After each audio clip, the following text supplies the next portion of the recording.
நானு ஒரு வண்டியில 4 பேர் போறோம். ஐயோ மூஞ்சின்னு தெரியல, ஒண்ணும் தெரியல. அத்தை பின்னாடி இருக்காளா? பின்னாடி ஒரு வண்டியில 4 பேரு கேர்ள்ஸ் எல்லாம் வந்துட்டு இப்படி போக மாட்டாங்கன்னு சொல்லிருக்கீங்கல்ல, பாத்துக்கோங்க. யாராவது கேர்ள்ஸ் வந்து காலையிலே வண்டியில போயிருக்கீங்களா? என்ன கத்துக்கல? ஹாய் வண்டி ஓட்டும்போது ஹாய் ஹாய் ஹாய் ஹாய். அத்தை பின்னாடி இருக்காளான்னு பார்த்தோம். வரப்போகுது எங்க அத்திருக்காங்களா?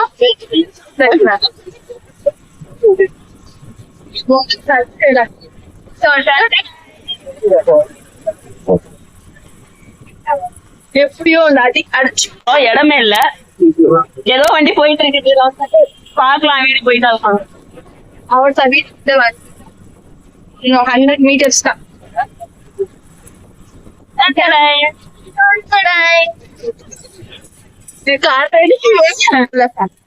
எல்லாரும் வீட்டுக்கு வந்துட்டுமே எப்படியோ சேஃபா நாங்க வண்டியில இருந்து இறங்கி வீட்டுக்குள்ள போறோம். எனக்குதான் பயமாச்சு, காலையில இடிச்சுட்டாலும் போச்சு அப்படின்ட்டு. நாங்க அதெல்லாம் வந்துட்டு சேஃபா கூட்டு போயிருவோம். கரண்ட் இல்ல.